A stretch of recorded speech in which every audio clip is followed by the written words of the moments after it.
Boa noite.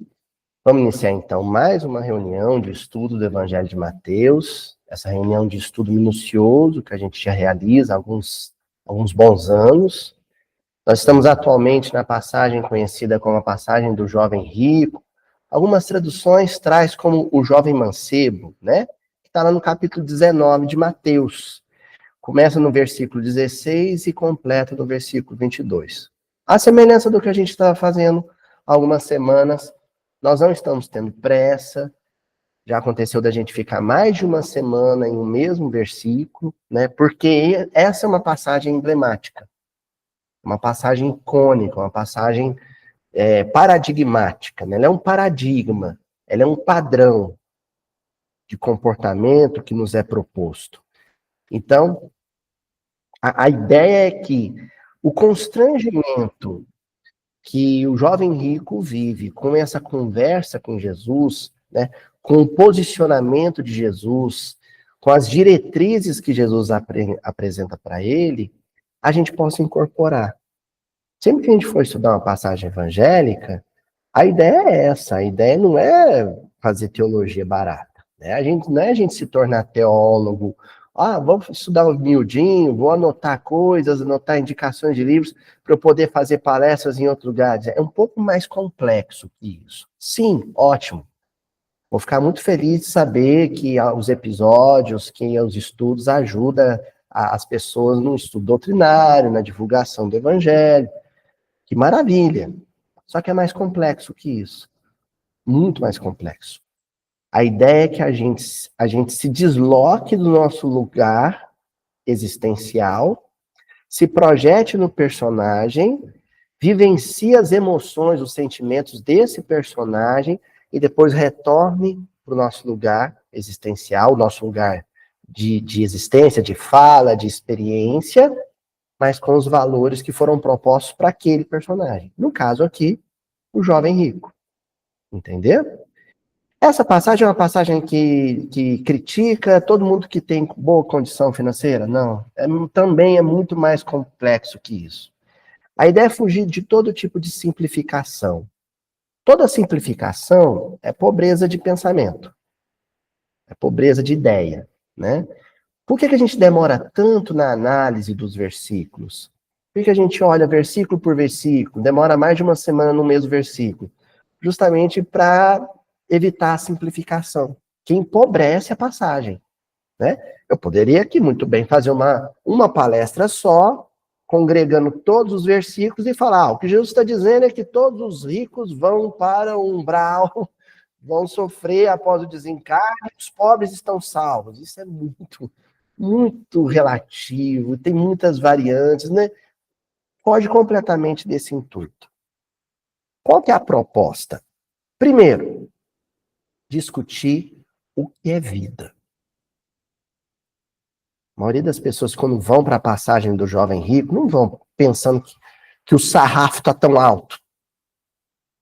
Primeira coisa que a gente procurou fazer aqui é discutir o conceito de vida. O que é viver? A aposta é alta, né, dona Joana? A aposta é alta. Você já começar essa passagem dizendo o que é viver, afinal de contas? Porque talvez o constrangimento desse moço não venha do fato de que ele é rico, ele é pobre, ele é jovem, ele é velho. Não. Vem do fato de que ele estava equivocado em relação ao que é, de fato, viver. Ele vem dizendo, Senhor, quero te seguir. E o mestre falou assim, para isso você vai ter que entender o que é vida eterna, o que é vida verdadeira, o que é vida viva. Primeiro você tem que entender isso. E para entender isso, você tem que comprar no sentido de vestir a camisa, de comprar a ideia de que existem preceitos que identificam uma vida verdadeira e uma vida morta. Esses preceitos, que aqui nós usamos o conceito em hebraico, né, mitzvah, que é mandamentos, né? Esses mandamentos, esses preceitos, o cumprimento deles, ou o esforço na sua vivência, é que identifica uma vida como uma vida bem vivida. Certo? Alguns desses preceitos predizem o que a gente não deve fazer, outros predizem o que a gente deve fazer. Na semana passada, por exemplo, a gente viu o quão difícil é encarar os chamados preceitos negativos. O que seria encarar os preceitos negativos? É você escutar de Deus um não. Deus nos dirá não. Deus irá nos frustrar, irá nos desapontar, irá nos decepcionar em muitos momentos. A gente quer, a gente anseia, a gente deseja, e para muitos desses quereres, muitos desses desejos, muitos desses anseios, nós escutaremos o que de Deus? Não. Tá certo? E a gente viu que não é fácil isso. Né? A Sueli, o Tião gravou, a Sueli escutou lá direitinho depois, né? Ouvir um não é fácil. Ouvir um não da esposa não é fácil. Né, seu João? Posso jogar bola com a turma hoje? Não, você vai me ajudar a lavar o quintal. Tá bom. É assim, né? Ouvir um não do esposo é fácil? Não. Posso passar o cartão, comprar um sapato novo? Não, tá no vermelho, tá estourando. Não. Filho, né, os filhos, ouvir um não dos pais, não é fácil. Eu tenho um petitinho de 6 anos e em muitos momentos eu tenho que dizer para ele, não, filho, não vai, não pode. Então a nossa relação com Deus, ela é uma relação também feita de frustração. A frustração faz parte da experiência religiosa. Religiosa no conceito original da palavra, do etimológico, religare, de religamento, de reconexão com Deus. Para se reconectar com Deus, você tem que admitir que em alguns momentos ele irá te frustrar. Certo? Quando a gente chega no versículo de hoje, aí vem preceitos afirmativos. A providência de vida nos dizendo, faça. Faça. Agora não é negativo, é afirmativo. Faça. O quê? E na hora de elencar o que se deve fazer, Jesus diz para esse jovem, menciona para esse jovem 2 preceitos. Um mais universalizante, o outro mais restritivo. E aí o porquê que Jesus conjuga, congrega um preceito de afirmativa universal junto com um conceito afirmativo mais restrito, o porquê é o que a gente vai debater aqui hoje. Então, no versículo 19 do capítulo 19 de Mateus, Jesus menciona, dentre os preceitos, dentre os mandamentos que ele deve cumprir para tomar posse da vida eterna, Jesus diz, honra pai e mãe e amarás o teu próximo como a ti mesmo. É confuso, porque se a gente trabalhou já algumas semanas que existem os preceitos síntese, amarás o Senhor teu Deus de todo o teu coração, sobre todas as coisas, e amarás o teu próximo como a ti mesmo. Segundo o mestre, esses 2 preceitos resumem toda a lei. Certo? Parece um desses 2 preceitos, para que o outro? Ama teu próximo como a ti mesmo. Pronto. Está falando de todos os próximos. Inclusive, pai e mãe. Então, por que introduzir os preceitos afirmativos aqui no versículo 19, primeiro falando pai e mãe, depois falando do próximo de uma maneira geral? E Jesus aqui com o jovem mancebo, ele faz que nem molecada soltando pipa. Primeiro você dá a linha, certo? Para depois recolher linha. Na hora que você recolhe, é que o negócio vai alçando o voo. A moçadinha que assim, não vai saber do que eu estou falando. Mas a velha guarda sabe, né? Então, primeiro você dá a linha, porque a O dar linha que vai determinar a altura que vai subir, mas à medida que você vai dando linha, a linha pesa, né? Assim, Sadel? A pipa vai baixando. Aí depois, para ela subir, o que você tem que fazer? Vai recolhendo. É a estratégia de Jesus na educação desse moço. Primeiro ele dá linha. Primeiro ele deixa o moço se envaidecer. Primeiro ele deixa o moço estar ciente de tudo que ele faz. Para depois puxar o tapete dizendo, só tem uma coisa que você não faz. E é o que eu mais esperava de você. Entendeu? Então, amarás o teu próximo como a ti mesmo. O que você entende por próximo? E aí o preceito anterior diz. Para ele, o que ele entende por próximo principia no reconhecimento de quem é o seu pai e de quem é a sua mãe. O que Jesus está dizendo? Você ama a sua linhagem? Os seus? Então começa assim. Olha como é que é o processo de reconhecimento de quem é o próximo que eu devo amar na nossa perspectiva pobre, paupérrima. Primeiro, o meu próximo, muito próximo. Consanguinidade. E dentro da consanguinidade, o consanguíneo que me é simpático. É aquele que se parece comigo fisicamente e também se parece comigo psicologicamente.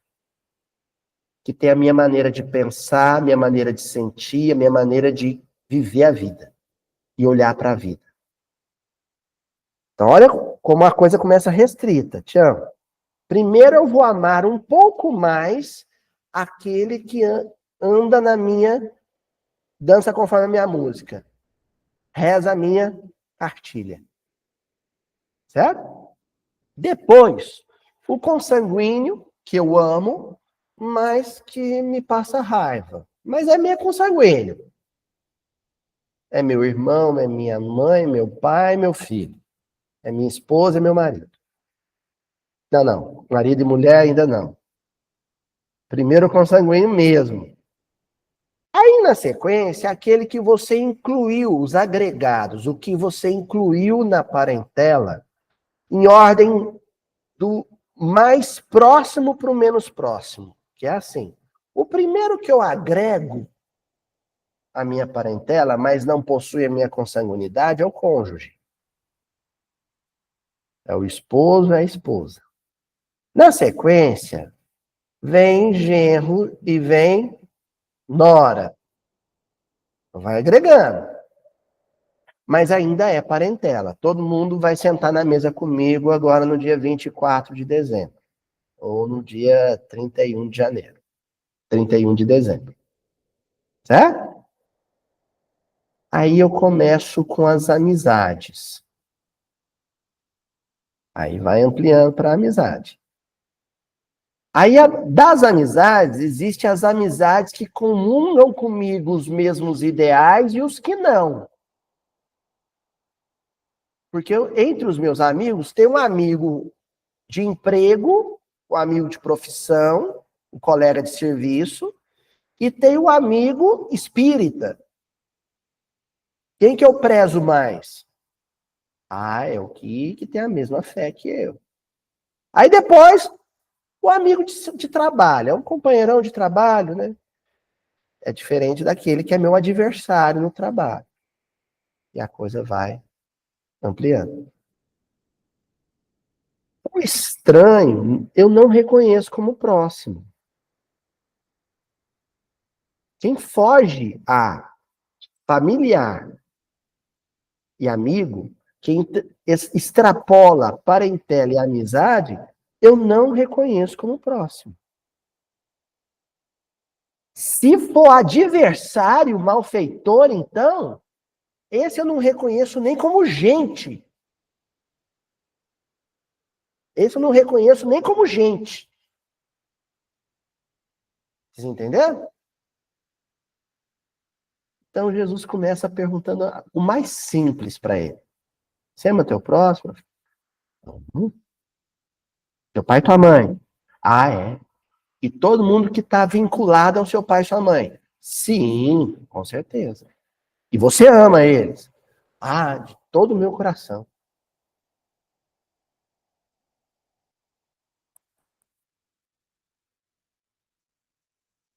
Pronto. Vou para o céu. Estou no nosso lar, no primeiro banco do Aeróbus. Não é? Estou já vendo a prece do governador. Se eu for um bom marido, uma boa esposa, amar muito meus filhos e ser um companheirão de centro espírita, pronto. Aí sabe o que Deus faz? Ele bagunça o coreto legal. Porque ele pega o nosso paradigma, que é uma canoa. Imagina que os nossos paradigmas, a nossa perspectiva, é uma canoa. Deus pega uma furadeira e vai assim,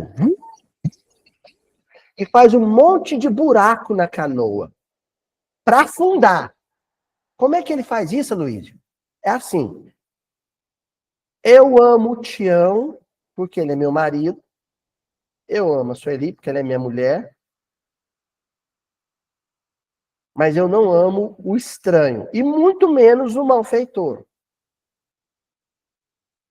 Aí Deus pega o estranho, que eu não achava que eu precisava amar, pior, o malfeitor, que eu achava que deveria odiar, e, e reencarna como um filho. Aí dá tilt, buga. Porque espera aí, alguma coisa em mim diz, eu tenho que amar os meus e não amar o estranho. Só que aí Deus pegou o estranho e colocou como os meus, e pegou os meus e pôs como estranho. Bugou. Deu tilt. Curto-circuito. Hã?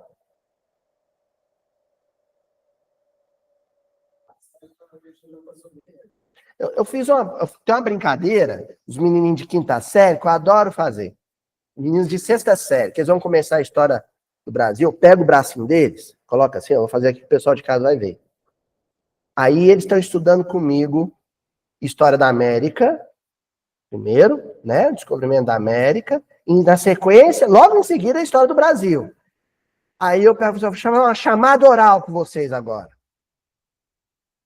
Aí eu pego o bracinho deles e falo assim: olha, toda vez que eu bater aqui, você fala Calombo. Toda vez que eu bater o dedo aqui, você fala Colombo. Certinho? Só tem que acertar isso. Tá bom, professor? Aí começa. Calombo, Colombo, Calombo, Colombo, Calombo, Colombo. Quem descobriu o Brasil? Colombo. Pedro Álvares Cabral, meu. Deu tilt. Entendeu? Você tá esperando o quê? Calombo, Colombo, Calombo. Ele vai perguntar o quê? Quem descobriu a América. Então você tá com a resposta pronta. Colombo. Aí o professor te dá o drible da vaca, sabe? Joga a bola para cá e corre para lá. É Deus. Estou esperando. Eu amo os meus porque eles são simpáticos. Amo os meus porque são simpáticos. Meu filho, consanguinidade, simpático. Meu filho, consanguinidade, simpático. Aí Deus pega o adversário e coloca de meu filho. Hã? E agora? Bugou. Aí você acostuma. Aí você começa a ter simpatia pelo adversário que encarnou como filho. Já não é mais adversário. Aí você retorna de novo à programação. Filho, simpatia. Filho, simpatia. Filho, simpatia. Reencarna como filho de novo, uma antipatia. Bugou de novo. Então, reencarnar é basicamente resetar o sistema. Para começar tudo de novo. É um pessoal que entende de informar, é o no boot. Começa a bugar o computador, você mete o dedo no botão, arranca da tomada e começa de novo. Tá claro isso? O que nós vamos discutir aqui é, tá, então o que é próximo? Eu amo todo judeu, eu amo todo judeu, eu amo todo judeu porque eu sou judeu, eu amo judeu porque eu sou judeu. Aí reencarna na minha casa um palestino.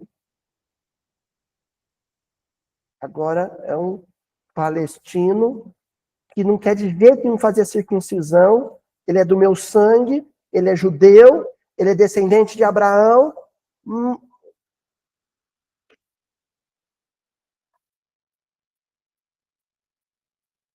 Tá entendendo? Meu filho, eu sou espírita, ele vai ser educado num centro espírita, ele vai crescer como espírita, quando ele ficar adulto, ele é palestrante espírita. Aí um dia ele fala, pai, quero entrar no seminário.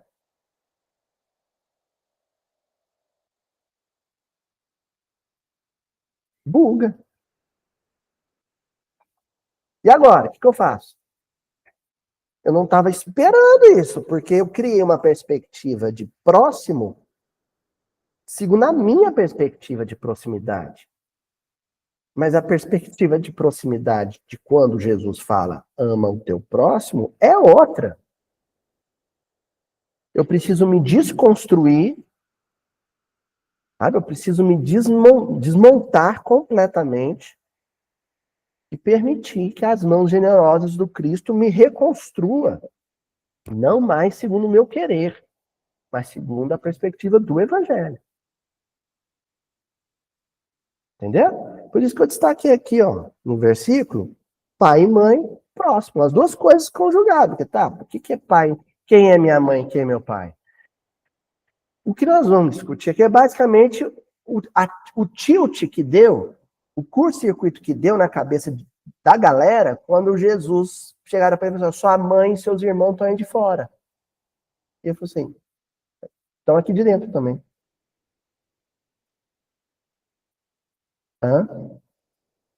Não, mas você não entendeu. Maria, mulher viúva de José, tá aí fora, seus irmãos.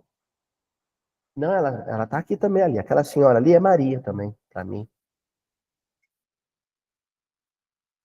Entendeu? O pessoal tá até hoje sem entender. Nós estamos até hoje sem entender.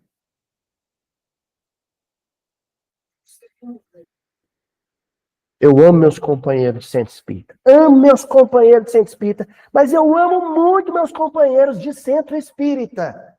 Aí meu filho decide que vai prestar vestibular na Universidade Federal do Triângulo Mineiro.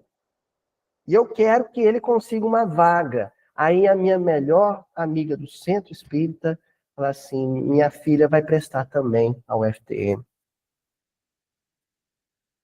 A vaga é de um, não é de dois. Aí seu filho passa. Melhor. A filha dela passa. O seu não. Você é capaz de ficar extremamente contente com a vitória da filha da sua amiga no dia em que seu filho não passou?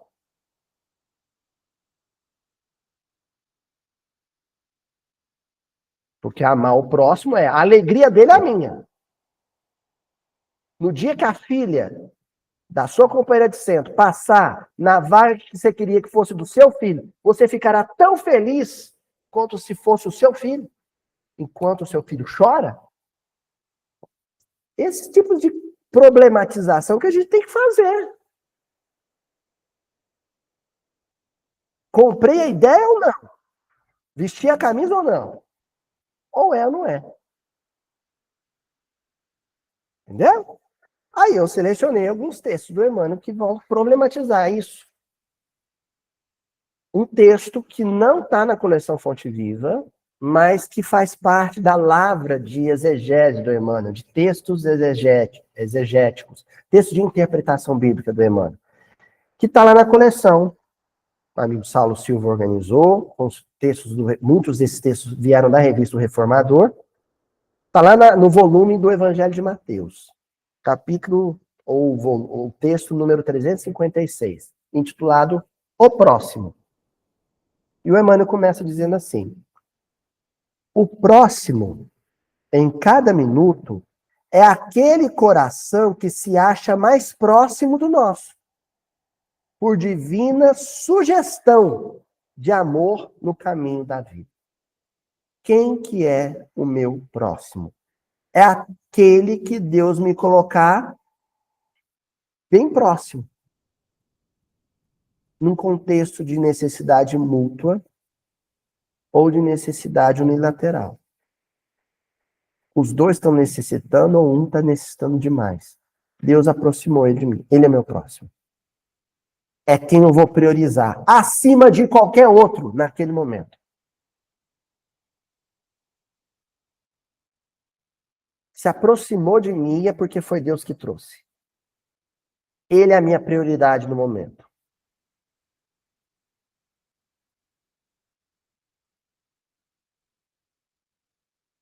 Não, mas é no dia do aniversário de casamento. Não, naquele dia, a necessidade é o seu vizinho, mas eu conheço o vizinho. Depois eu sei o seu marido comemora. Isso vai contra a nossa lógica. Querem ver um negócio? Deixa eu bugar vocês um pouco. Dia 24 de dezembro de 2025, cai numa quarta-feira.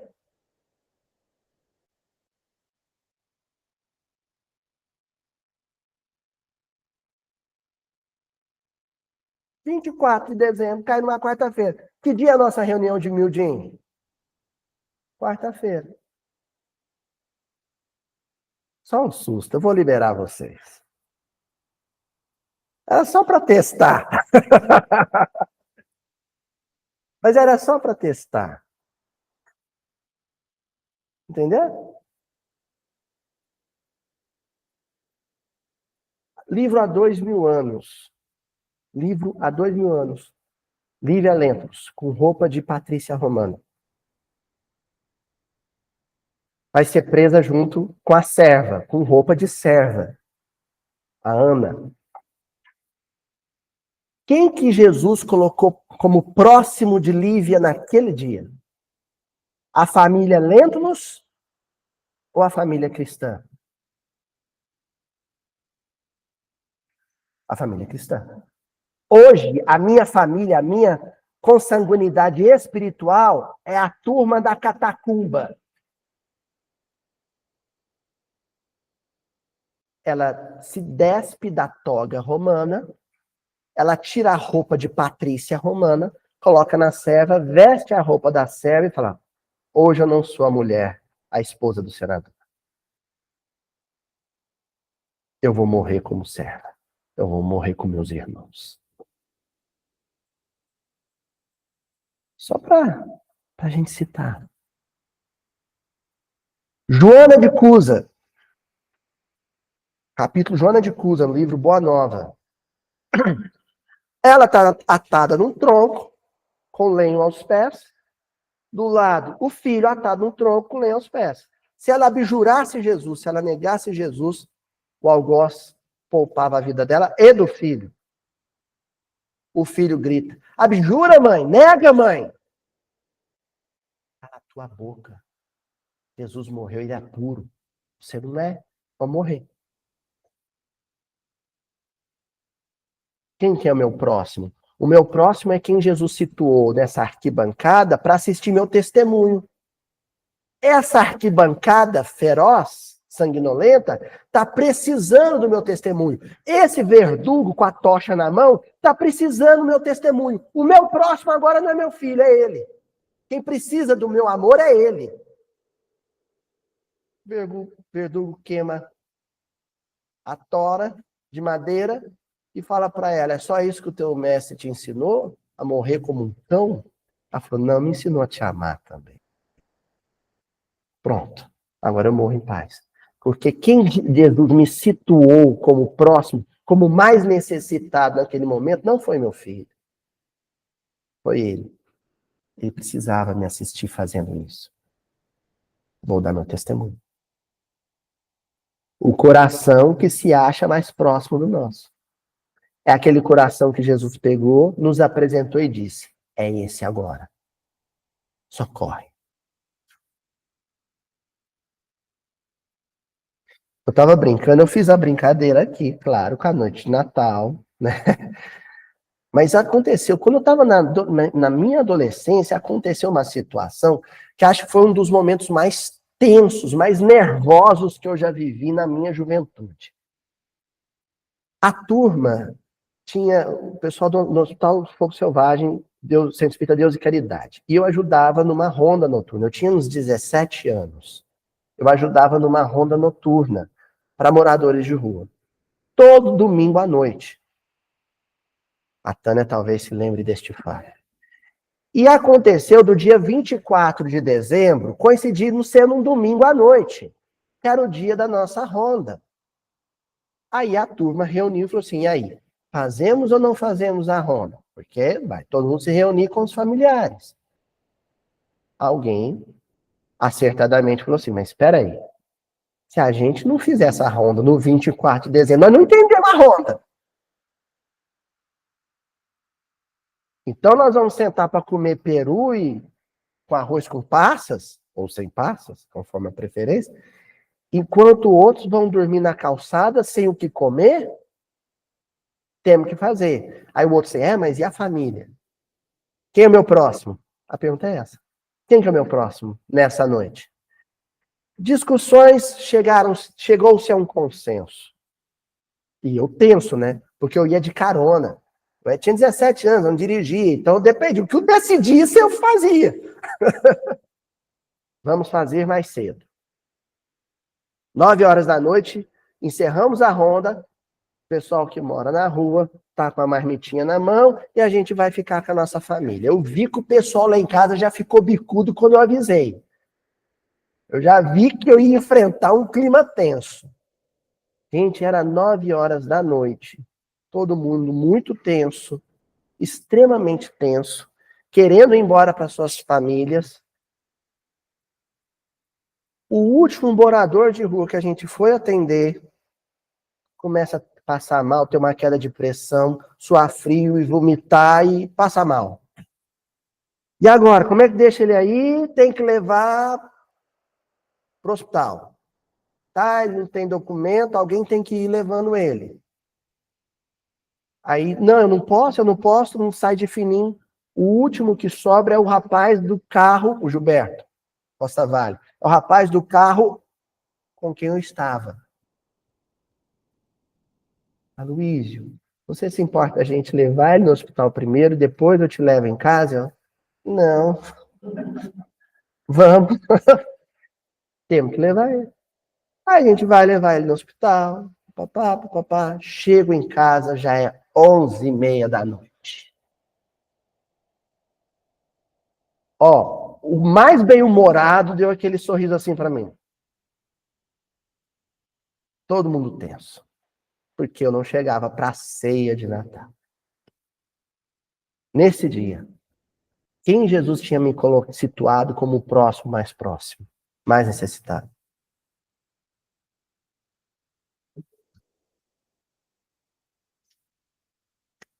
Entenderam? Isso é complicado.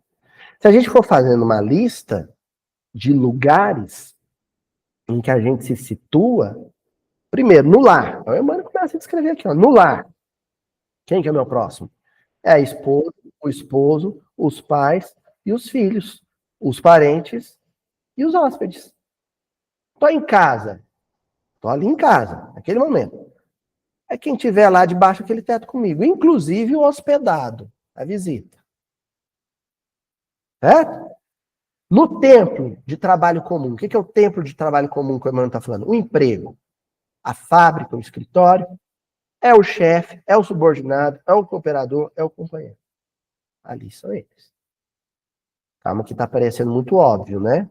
Mas o Emmanuel já vai puxar nosso tapete. Calma. Então, estou em casa, quem é o meu próximo? São eles.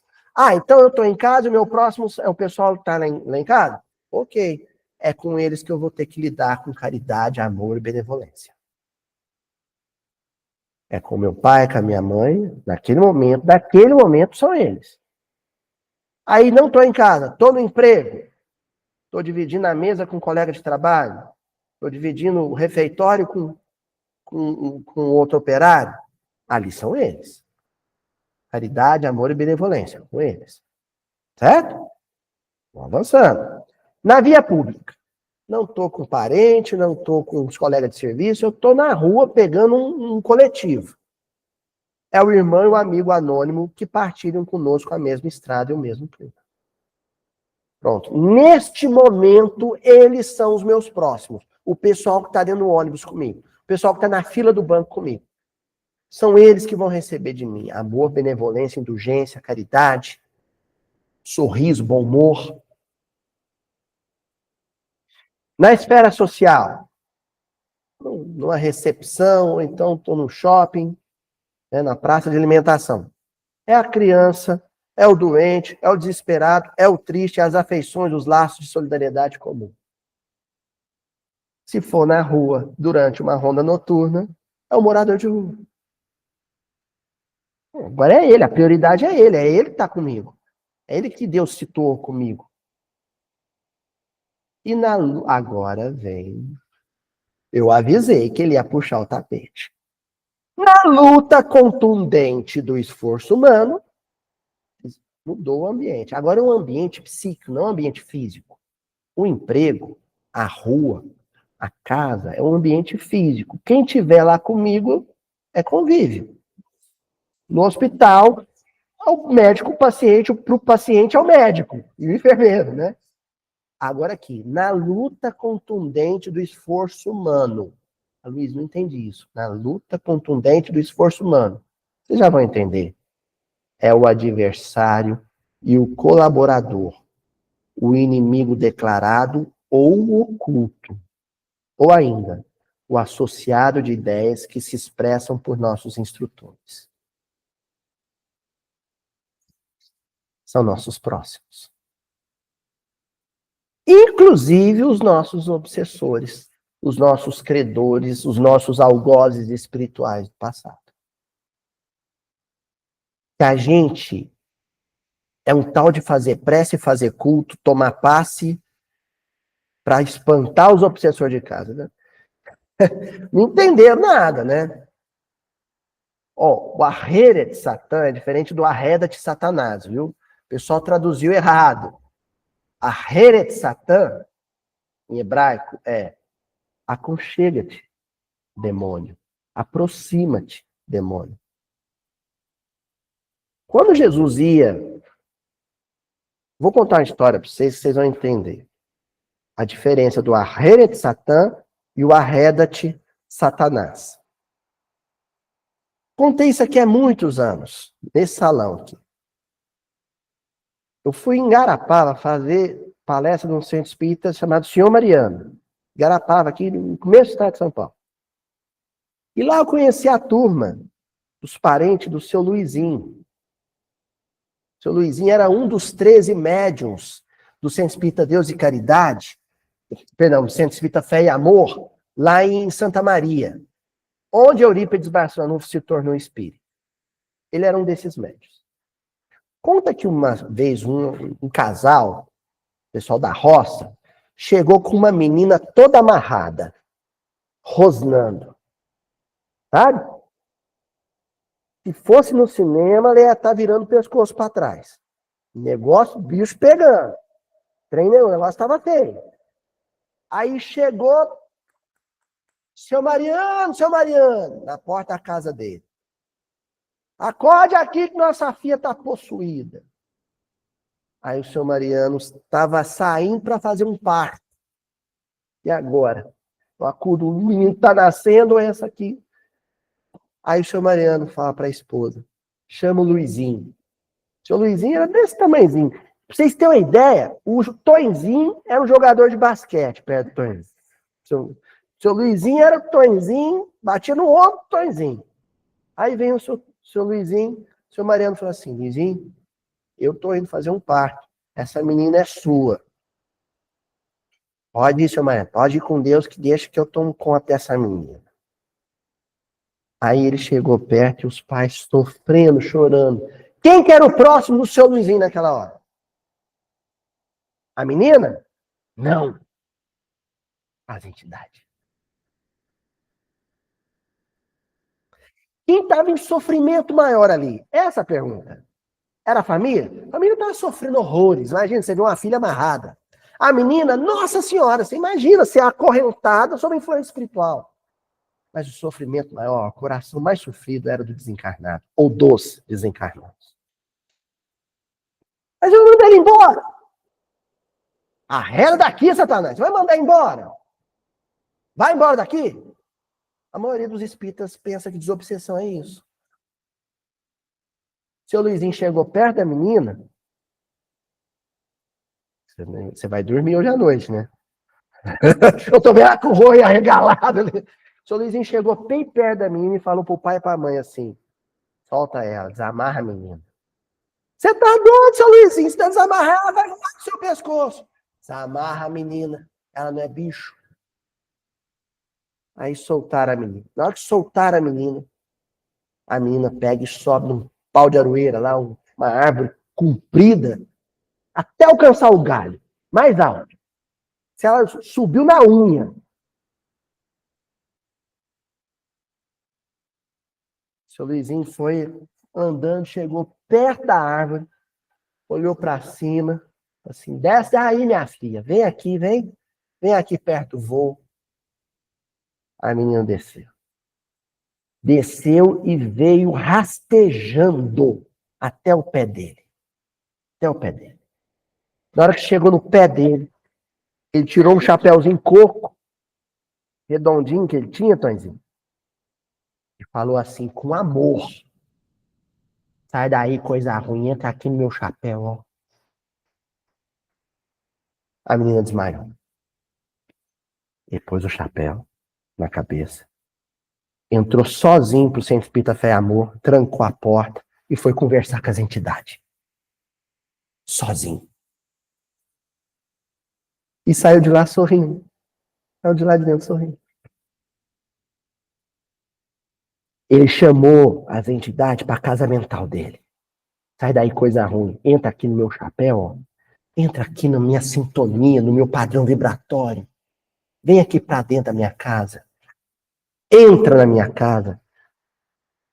Porque a gente acha que quando fala assim, entra na minha casa, Senhor, entra na minha vida, a gente está falando de Deus, os espíritos superiores. Não!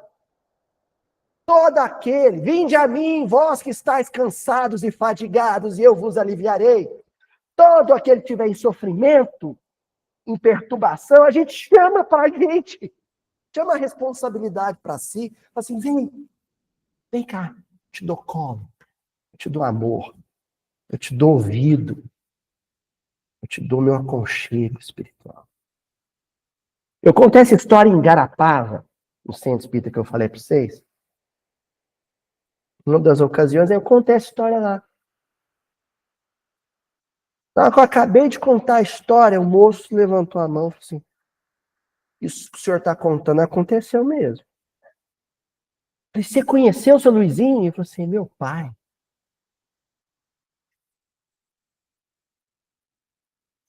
Ele era tudo isso que o senhor fala. Então, quando Jesus fala Here Satã, ele está dizendo para as entidades, ó, vem para perto de mim, vem cá, filho. É assim que Jesus desobsidiava. Vem. Não quer vir? Tudo bem, então vai. Mas se precisar, estou aqui. A gente quer, sabe? Afugentar. Se for afugentar, não é o próximo. Aqui, ó. O adversário. O adversário a gente traz no coração. O perseguidor, a gente reza por ele. As preces de espírita é assim, Senhor Jesus, eu sinto a aproximação de entidades perversas, afasta elas de mim, Senhor. Não. Ô, Senhor, eu estou sentindo a companhia de alguém que está sofrendo muito mais que eu. Me dá força para dar testemunho, para dar um exemplo de fé, que eu possa tocar o coração dele e que ele possa sentir conforto na minha companhia. É isso. Amar o próximo. Ó, que o Emmanuel vai dizer na sequência. Em toda parte encontrarás o próximo, buscando-te a capacidade de entender e de ajudar. Auxiliam com aquilo que possuas de melhor. Oferece o que você tiver de melhor. Se é o teu silêncio, oferece o teu silêncio. Se é o teu ouvidão, oferece o teu ouvidão. Se for a palavra, oferece a palavra. Porque nós pensamos que o movimento espírita perfeito vai ser aquele que estiver cheio de oradores. O orador é o falador. Nossa Senhora, na minha casa espírita, uma casa iluminada, é cheio de palestrantes, cheio de orador espírita. A pergunta que os espíritos querem saber é se tem muito ouvidores. Porque quando Paulo foi para Antioquia, ele tentou pregar uma vez, foi um fiasco. Barnabé ficou constrangido. O Paulo falou uma besteira atrás da outra, gaguejou, uma fala desconexa, sem pé nem cabeça. Chamaram ele no cantinho e falou, Paulo, acho que você perdeu o jeito. Ele ficou tão envergonhado, falou, é melhor ficar um tempo caladinho. Sentou lá no fundo da igreja de Antioquia, e era Cicerone. Chegava um estranho, ele puxava a conversa. Olá, tudo bem, o senhor tá bom? Sou Paulo de Tarso, prazer, seu dispor. Seja bem-vindo à nossa casa. E aí o suborno chegava e disse, eu estou sofrendo muito, moço. Meu irmão, desabafa comigo. Pode, eu sou de confiança, pode falar comigo. E aí ele ficava lá, ele chegava mais cedo nas reuniões para ouvir. As pessoas desabafavam, escuta fraterna, desabafava, chorava, e ele dava um ombrão amigo, eu vou te chorar. Não fazia palestra, não. Ele ouvia. Tem gente que me pergunta, quando você terminar, está no capítulo 19, terminar o Mateus, você vai encarar o próximo evangelho, Lucas, eu não sei. Às vezes eu paro em Mateus. Eu falei demais. Eu vou passar os próximos 40 anos da minha existência, se for 40 anos, exercitando aqui, ó. Ouvir o outro. Ouvi meu filho, ouvi minha esposa, ouvi meu colega de trabalho, ouvi o moço do ponto de ônibus, ouvi o colega na antessala de espera do consultório médico.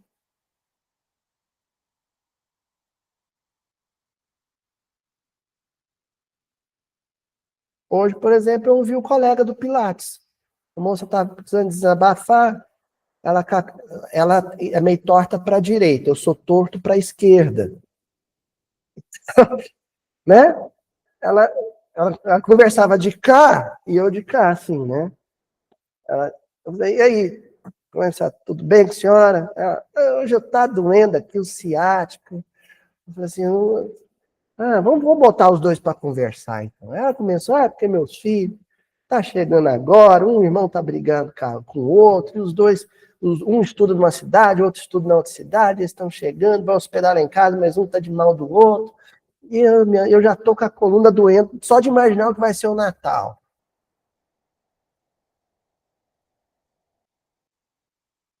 E ela começou a desabafar. Eu vou fazer palestra do espírita no Pilates? Não dá, porque eu tenho que contar os exercícios. 1, 2, 3. Aí eu só concordava com ela. Falava assim, filho, é difícil. Quando terminou o Pilates, ela falou assim, meu filho, obrigado por ter me ouvido. Me fez bem, eu estava precisando desabafar. Eu falei assim, só vai com Deus. Melhoras para a senhora do lado direito, melhoras para mim do lado esquerdo. E ela precisava falar. Eu precisava ouvir. Pai de filho único, eu não sei o que é essa luta. Ela sabe.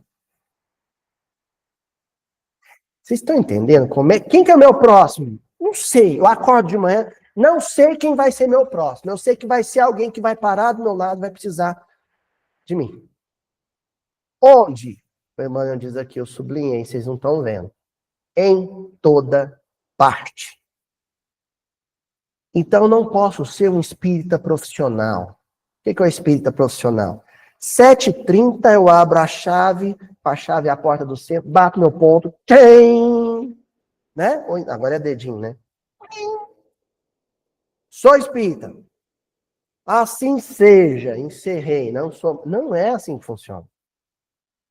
Eu tenho que estar Sabe? Plantão 24 horas. Eu não sei quem será o meu próximo, na próxima esquina. No decorrer do dia inteiro, você vai ter próximo.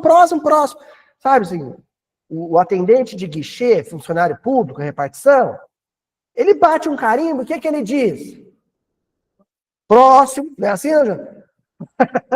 Próximo, é assim, é o cristão. Dei o ouvido. Próximo, aí o outro vai precisar, eu não quero falar nada, não precisa falar, não. Tem um que não quer falar. Você me dá um abraço? Vem cá, dá um abraço. Aí você dá um abraço demorado.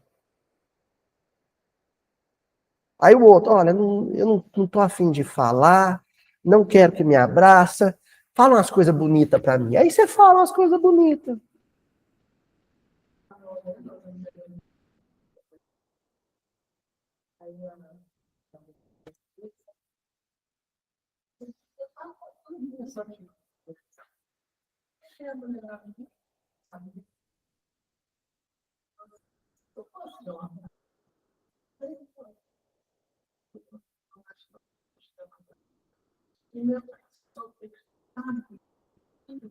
É, um abraço apertado, né? O Olaf do Frozen, o Olaf gostava de abraço quentinho. Vocês não sabem o que eu tô falando, a minha moçada vai saber, da Frozen lá, né? Aí tem o bonequinho de neve lá, ele é um bonequinho de neve, então, perdão, um bonequinho de neve. Aí ele gosta de abraço quentinho. Abraço quentinho. Às vezes a gente precisa dar um abraço quentinho. Ó, o espírito, quando ama verdadeiramente, o Emmanuel está dizendo o espírito, quando ama verdadeiramente, encontra 1000 meios de auxiliar. Verbais e não verbais. A cada instante. E o próximo, na essência, é o degrau que nos aparece diante do coração, por abençoado caminho de acesso à glória celestial. Eu vou encontrar um meio de ajudar. Eu não sei qual vai ser. Vai baixar o santo.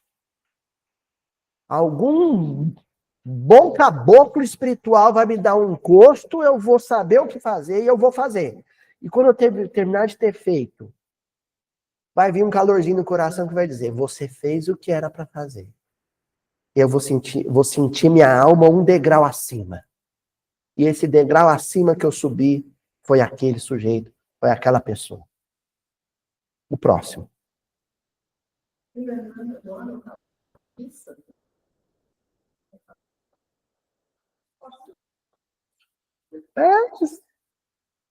É a mediunidade. A gente acha que a mediunidade ela é uma mediunidade ostensiva de casa. Não, a mediunidade é, sabe, a mãe fazendo a cama do filho, estendendo o lençol. Se ela fizer com raiva, o menino mijou na cama de novo. Você deixa o quê? Que tipo de fluido você deixa na cama que o menino vai deitar? De raiva. Ele vai mijar de novo. De raiva. Agora, se você falou, que bênção que meu filho está aqui perto de mim.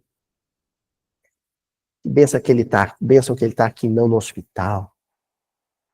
Você estende a roupa de cama dele com amor.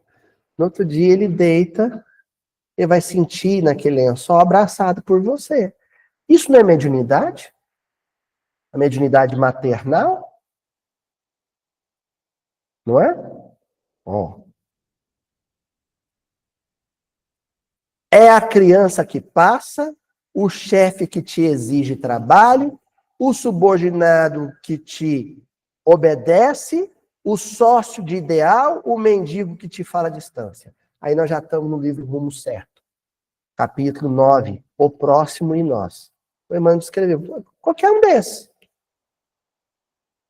É a pessoa que te impõe um problema, verificando-te a capacidade de auxílio, é quem te calunia, medindo-te a tolerância, é quem te oferece alegria, anotando-te o equilíbrio, é a criatura que te induz à tentação, testando-te a resistência. Qualquer um desses é meu próximo. E qualquer um deles vai exigir de mim o que eu puder oferecer de melhor. Ah, mas eu só tenho 5 pães e 2 peixes. O milagre quem faz é Jesus. Você oferece o que você tem para oferecer? Quais são os recursos? É esse? O milagre quem faz é Jesus. Ah, é uma prece? É um abraço? O milagre é por conta do céu.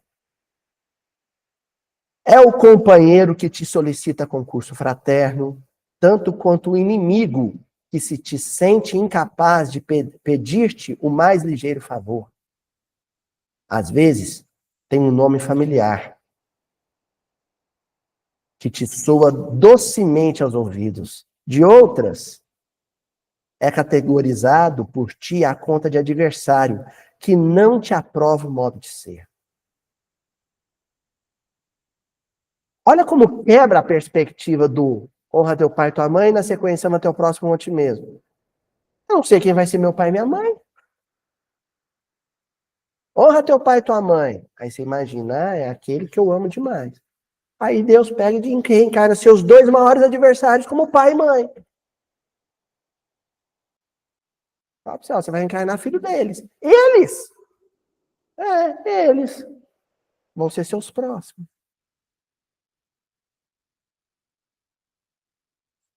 Em suma, o Emmanuel diz, em suma, em resumo, o Emmanuel comentando o versículo de hoje. Em suma, o próximo é sempre o inspetor da vida que nos examina a posição da alma nos assuntos da vida eterna.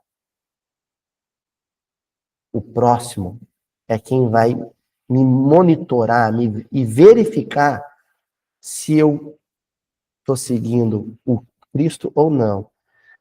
Se eu resolvi comprar a ideia de vida eterna ou não.